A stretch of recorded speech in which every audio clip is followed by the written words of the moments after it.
H1B visa దరఖాస్తుదారులపై వెట్టింగ్ను ప్రారంభించిన America ప్రభుత్వం మరో బాంబు పేల్చింది.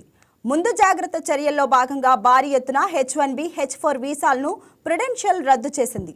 ఈ మేరకు వర్కింగ్ వీసాలు రద్దయినట్లు ప్రభావిత వీసాదారులకు కాన్సులేట్ నుంచి ఈమెయిల్స్ వచ్చినట్లు తెలుస్తుంది. H1B, H4 visa దరఖాస్తుదారుల social media ఖాతాలను పరిశీలించే ప్రక్రియ ఇవాల్టి నుంచి ప్రారంభమైన నేపథ్యంలో ఈ పరిణామం చోటు చేసుకోవడం కలకలం రేపుతుంది.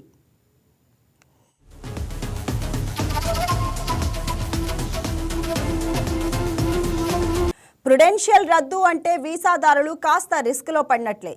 నిజానికి వీసాదారుల చట్టబద్ధ నివాస అర్హతల్లో ఏదైనా సమస్య ఉందని ప్రభుత్వం అనుమానించిన సమయంలో విదేశాంగ శాఖ వివేకవంతంగా వీసా రద్దుపై నిర్ణయం తీసుకుంటుంది. దీన్నే ప్రుడెన్షియల్ వీసా రివోకేషన్గా పిలుస్తారు. అయితే ఇలా తాత్కాలికంగా రద్దు చేసినప్పటికీ వీసాదారులు తమ గడువు పూర్తయ్యే వరకు అమెరికాలో నివాసం కొనసాగించవచ్చు. అయితే ఒక్కసారి అగ్రరాజ్యం నుంచి బయటకు వెళ్తే వీసా గడువు ఉన్నప్పటికీ మళ్లీ అమెరికాలోకి ప్రవేశించే అవకాశం ఉండదు. తాత్కాలిక రద్దు సమయంలో వీసాల స్టాంపు చెల్లుబాటు కాదు.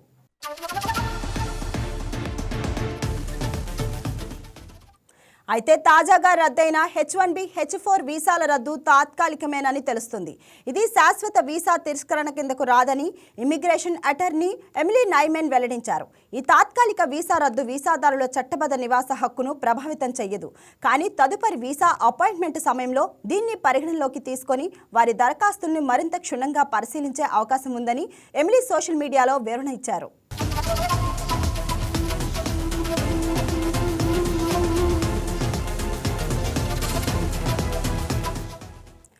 మరోవైపు అమెరికాలో H1B, H4 వీసా దరఖాస్తుదారుల ఆన్లైన్ ఉనికిని సమీక్షించే వెట్టింగ్ ప్రక్రియ ప్రారంభమైంది.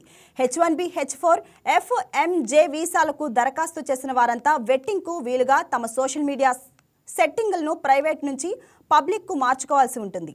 ఈ నిబంధనల కారణంగా ఇప్పటికే భారతీయుల సహా అనేక మంది H1B వీసాల ఇంటర్వ్యూలు వాయిదా పడ్డాయి.